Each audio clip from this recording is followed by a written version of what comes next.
Hello everyone, welcome back to my channel. Have you ever laid beside someone and felt like you weren't the first, but you couldn't explain why? Maybe she moved a little too confidently. Maybe she didn't hesitate with things that usually take time. Maybe she whispered your name, but it didn't feel like she meant you. Or maybe, when it was over, you felt more like a character in a well-rehearsed play than a partner in an intimate moment. This isn't about shaming, and it's not about counting, it's about understanding, because everybody tells a story, and in the quiet, raw honesty of the bedroom, those stories often come to the surface. Men in their 30s and beyond begin to crave something deeper. You've seen enough, you've touched enough, and now you want to know. You want to know the woman beside you, not just who she is today, but who she's been, what she's felt, what she's lost, what she's hiding behind the curve of her smile or the silence in her pillow talk. In this video, we are not going to count numbers. We are going to read behaviors. We are going to decode the subtle, sometimes unconscious, gestures that reveal more than words ever could. So, when a woman climbs into bed with you, what is her body really saying? Let's begin with something subtle, so subtle, in fact, that most men miss it entirely. The way a woman touches herself before she ever touches you.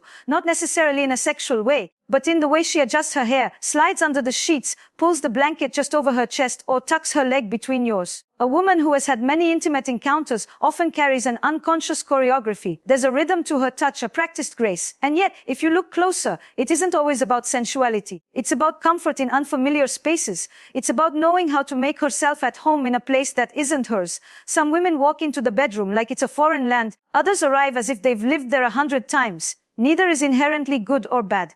But the difference can be telling. You see, a woman who has explored the bodies of many men sometimes brings with her a calmness, a sort of practiced intimacy that can be mistaken for connection. She knows what sounds men like to hear. She knows how to breathe just loudly enough. She knows where to place your hand so you feel dominant but not dangerous. And here's the catch: you, as a man, might interpret this as deep compatibility, chemistry. But is it chemistry or choreography? The second thing to watch for is what she avoids. Yes, avoidance tells a story too, especially when the lights are off and the vulnerability is supposed to begin. If she shies away from eye contact in those quiet, after moments, or if she rushes to the bathroom, checks her phone too quickly, or wraps herself in a layer of sarcasm, you're witnessing defense mechanisms. A woman with a high body count is not always numb, but she may have learned to guard her heart by turning sex into performance. And performances don't allow for messy emotion. They don't leave room for awkward silences. They don't welcome uncertainty. They're polished, they're clean, and they're scripted. Sometimes, the women who have experienced more aren't freer. They're just more armored. And here's what I want to say to you. If you are a man in your 30s, you're likely no longer seeking the thrill of novelty. You're seeking the truth of depth. You want to know what lives beneath the surface. But a woman who's used to being sexualized, objectified, or pursued only for her body has learned to lead with performance and bury her real self deep under layers of sensual camouflage. Have you noticed how she kisses you? Some women kiss to connect, others kiss to distract. A kiss can be a bridge or it can be a curtain. The way her lips move, whether they're searching for yours or simply rehearsing familiar moves, this can tell you if she's in that moment or if she's reliving someone else's. A woman who has kissed many men may do it flawlessly, like a song she knows by heart. But is she feeling it? Or just playing the notes? And here's something else. She might be trying to feel it, but her body has grown used to disconnection. And that is what so many men misunderstand. Experience doesn't always make a woman more present. Sometimes it's made her more absent. Her body is there, but her spirit is a few steps behind. Now I want to pause here for a moment because I know this conversation can feel sensitive. Some of you might be wondering, why does this even matter? Why does her past affect how I see her now? The truth is, it doesn't have to. But understanding how someone's intimate past shapes their present behaviors isn't about judging them. It's about knowing how to love them better or deciding if they're ready to be loved at all. You see, when we think about body count, we often make it about numbers. But it's not the number, it's the imprint.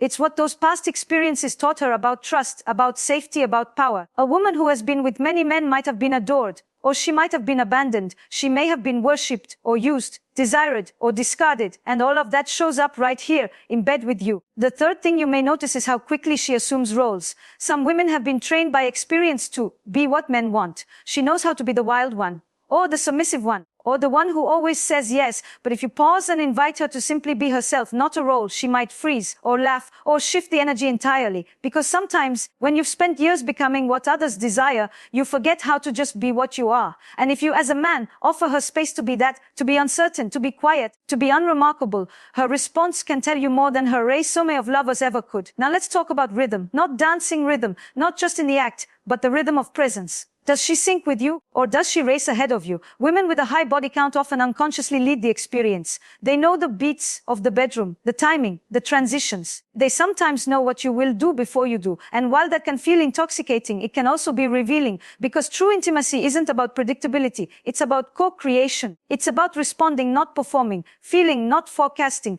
There's a difference between a woman who has experienced pleasure and a woman who has mastered pleasing. And if you're wise, you pay attention to which one you're holding in your arms. So why does this matter to men over 30?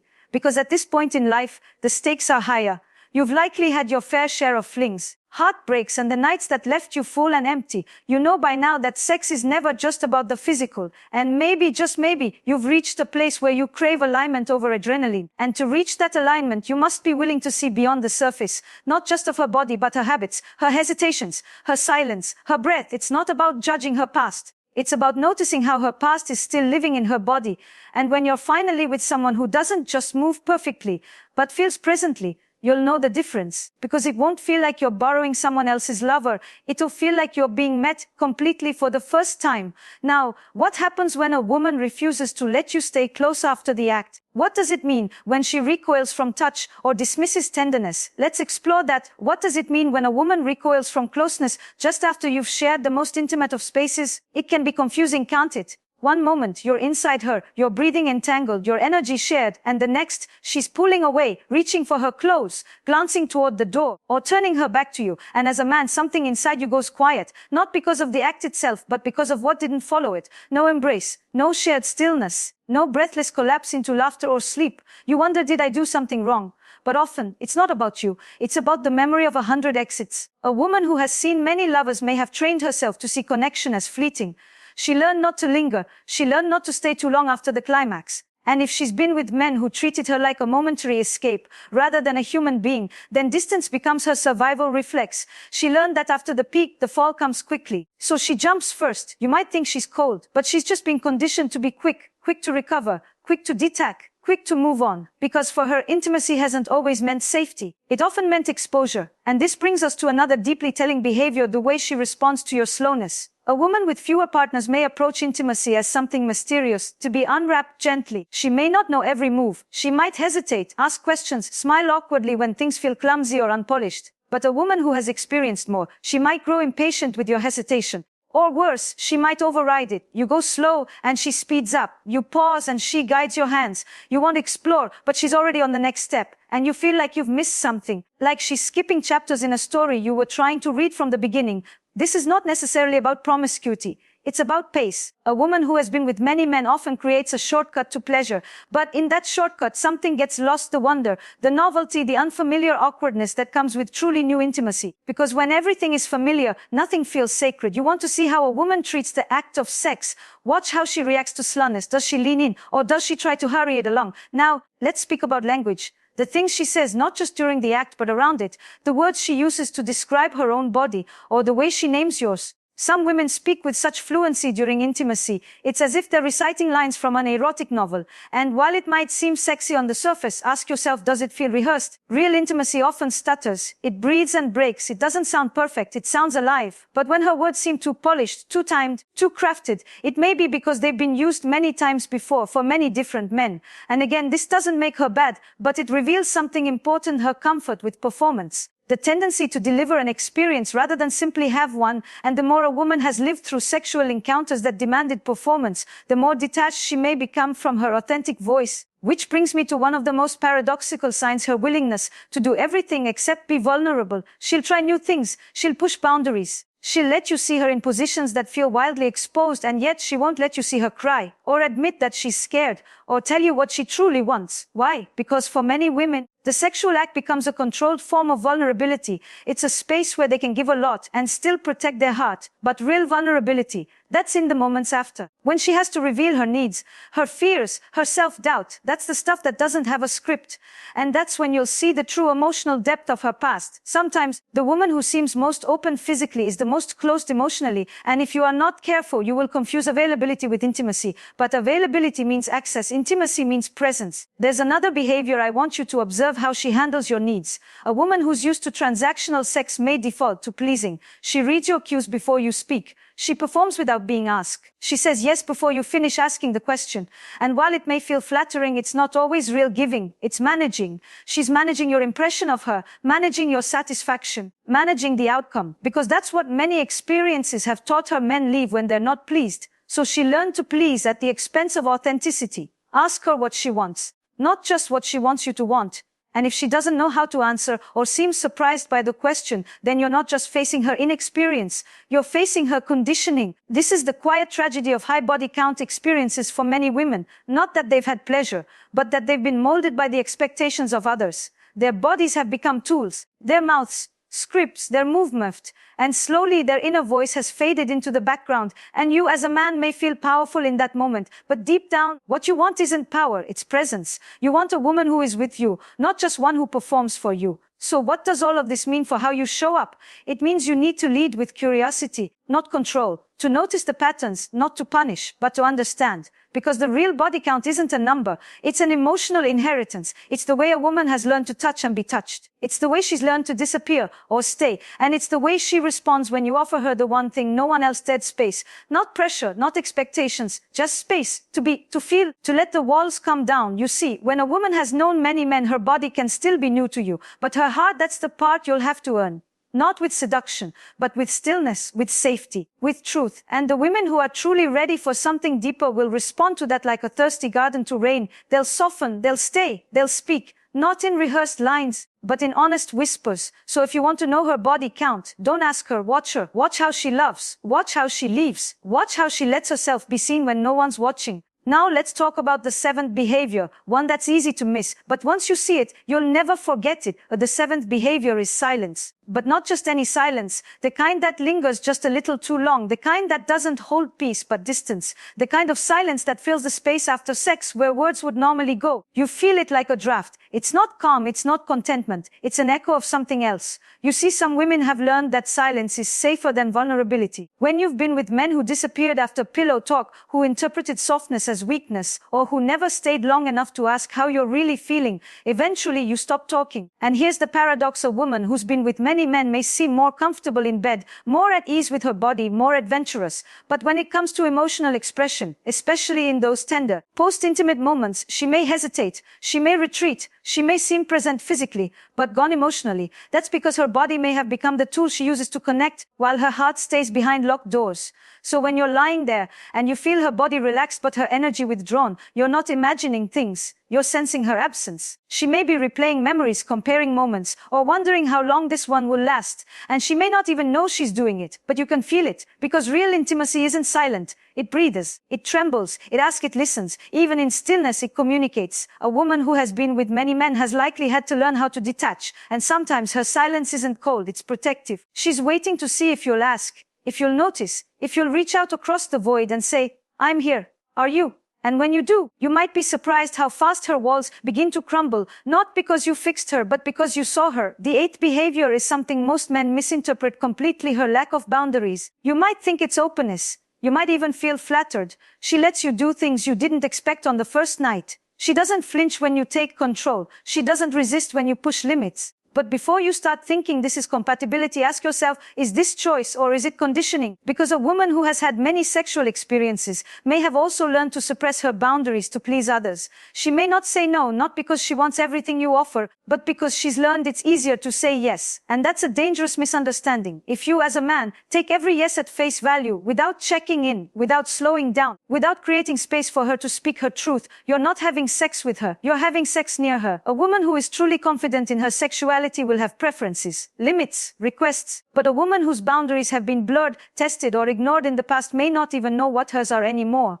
And in bed, that confusion shows up as compliance. You tell her what you want, and she does it. No hesitation, no negotiation, no opinion. That might sound like a dream, but it's not connection. It's accommodation. And if you're a man looking for meaning, for depth, for shared pleasure that transcends the physical, then you need more than obedience. You need a partner who knows herself, who can say, no, not like that, or wait, slower, or even just hold me. You want a woman who's not afraid to be fully present, not just in body, but in voice. And finally, the ninth thing a woman does in bed that reveals her history is this: She doesn't ask for anything, no request, no guidance, no desire expressed. She lets you lead, she mirrors your energy, she responds but never initiates, and feels one-sided even when she's fully engaged. Because she has learned not to want too much, not to seem needy, not to be difficult. She may have been called too much before, too loud, too emotional, too complicated. So now she's quiet. She lets you take the lead. She never tells you what she truly needs. And that, my dear, is not surrender. That is silence rooted in shame. And you need to know this. A woman who never asks for what she wants is not necessarily low maintenance. She's just been told that her needs are an inconvenience. So when she finally finds a man who invites her desires, who creates a space where she can speak freely,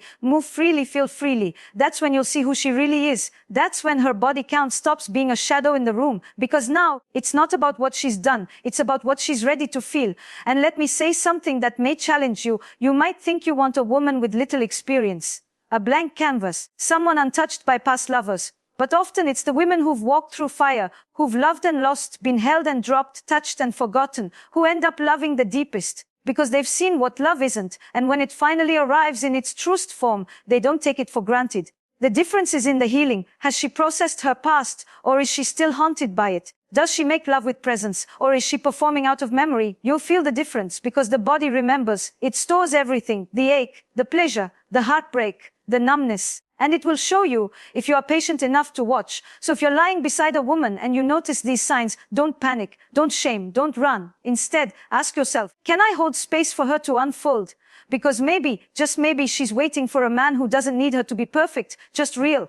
And if you're that man, she will bloom in ways you've never imagined. Now take a breath. Let all of that sink in. Because what we've uncovered so far is not about judging women. It's about understanding them. And more importantly, understanding yourself. Because the way you respond to her truth says everything about yours. And it's in that sacred mirror, between your stillness and her surrender, that real intimacy begins. Let's stay here for a moment in the mirror between you and her, because what happens next, after the physical, after the silence, after the skin cools and the breaths return to rhythm, that's where the truth begins to emerge. You roll onto your side, maybe your arm stretches across her belly, maybe your chest brushes her shoulder, and in that tender silence you wait, not for words but for energy, and the energy doesn't lie, you feel it when she softens. Or when she stays stiff beneath the sheets, as if still waiting for permission to exhale, and that moment, it speaks louder than any moan ever could. A woman with a history of many lovers may still be waiting for the one who looks past her performance and sees her patterns. The one who asks, not, what have you done, but, how have you been loved?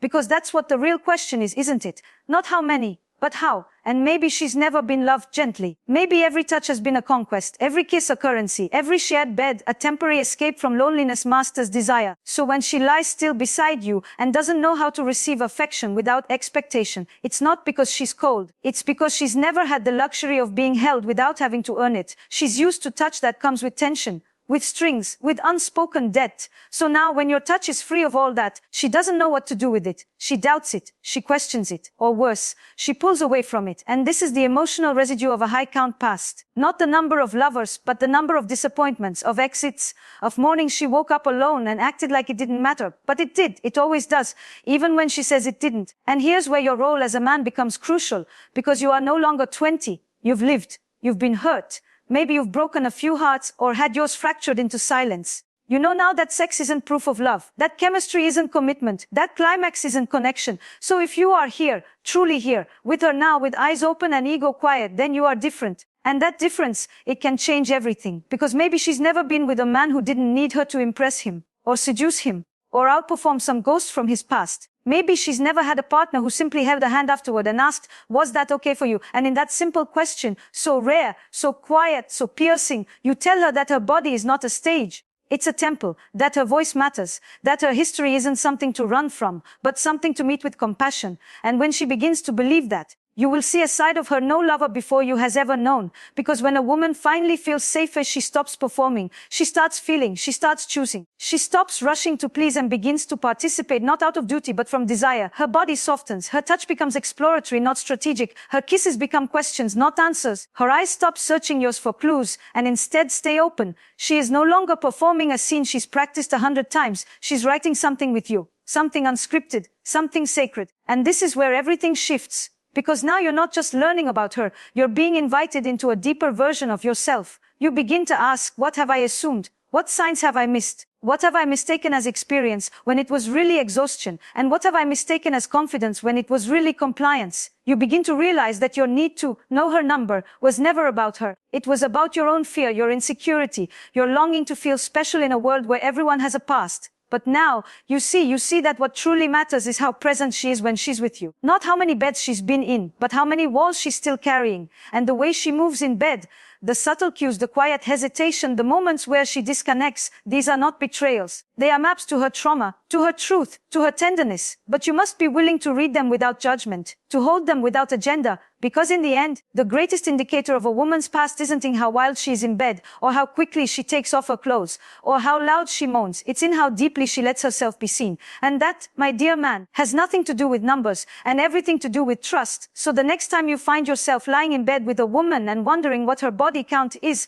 ask instead, does she trust herself here? Does she trust me? Can she relax into this moment? Or is she still holding back pieces of herself? Because you will know, you always know, your body knows, her energy tells you. And when a woman finally lets you in, not just into her body, but into her breath, her gaze, her truth, it will feel unlike anything you've ever known. It won't feel like sex. It will feel like home. So now, let's come back to you, the man watching this. The man wondering, what do I do with this insight? Because knowing what to look for is only the beginning. The real power lies in how you respond to it. Because the way you respond to her tells a story too, not just about her, but about you. You see, it's one thing to notice these behaviors, the flinching, the silence, the practiced movement, the lack of boundaries. But what happens after you notice them? That's where the difference between a boy and a man lies. That's where emotional maturity is no longer a theory, it becomes a decision. Do you pull away? Do you use her history as a reason to feel superior? Or do you get curious? Do you ask, gently, what makes you feel safe? Do you offer her a space so safe she doesn't have to perform anymore? Because let me tell you, most women don't want to hide. They're just afraid you won't stay once you really see them. And many men, too many, have made a woman feel like her past made her unworthy of a future. So she began to dim her light. She gave you what she thought you wanted. The cool girl, the adventurous lover, the woman who never asks, never cries, never dares to say, I need more.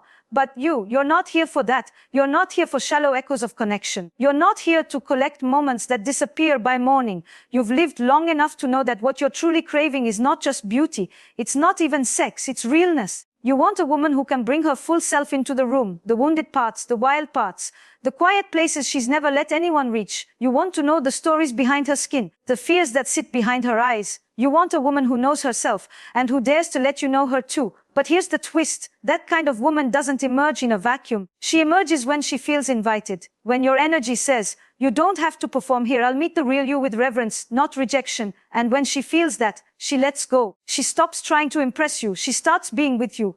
She starts asking for what she wants, not just what you want to hear. She says no, not because she's pushing you away, but because she's honoring herself in your presence. And that is the ultimate form of intimacy. So yes, there are things women do in bed that reveal their real body count, but they are not what you think. It's not the positions she knows or the lingerie she wears. It's not her arch or her moans or the speed with which she strips off her clothes. It's in the subtle, her avoidance of eye contact, her need to lead the rhythm, her silence afterward, her refusal to be held. It's in her fear of being truly seen. But remember, a high body count doesn't mean she's broken. It doesn't mean she's dirty. It doesn't mean she's incapable of love. What it means is that she's had experiences that shaped her. What matters is how she healed from those experiences, how she carries them. Whether she's still trapped in performance or if she's found the courage to move beyond it, whether she's still operating from survival or finally ready to receive love. And you get to be part of that story. You get to be the moment that rewrites what intimacy feels like. Because here's the truth most men never hear. Women remember the way you made them feel far longer than they remember what you did in bed.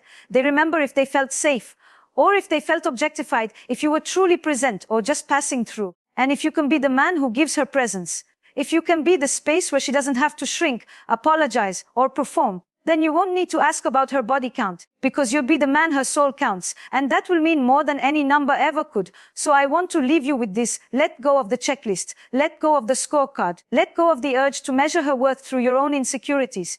Instead, tune into her energy, pay attention to the unspoken, ask the questions no one ever asked her, create the kind of space she didn't think existed. And if you're lucky enough to meet the woman behind the mask, behind the muscle memory, behind the practiced perfection, hold her, not as a reward, but as a reflection of your own emotional evolution. Because in the end, the question isn't, what's her body count? It's, am I the kind of man who can hold all of her past, present, and future. And if your answer is yes, then you're not just a lover, you're a sanctuary. And in today's world, that is the most powerful kind of man to be. Thank you for watching. If this spoke to something inside you, if you recognized yourself or someone you've been with, I invite you to share your thoughts in the comments. Let's talk about this. Let's unlearn shame. Let's build something deeper. And if you found value in this message, please like this video, subscribe to the channel, and share it with someone who needs to hear it. Because love, real love, isn't about numbers, it's about presence. And presence begins with you.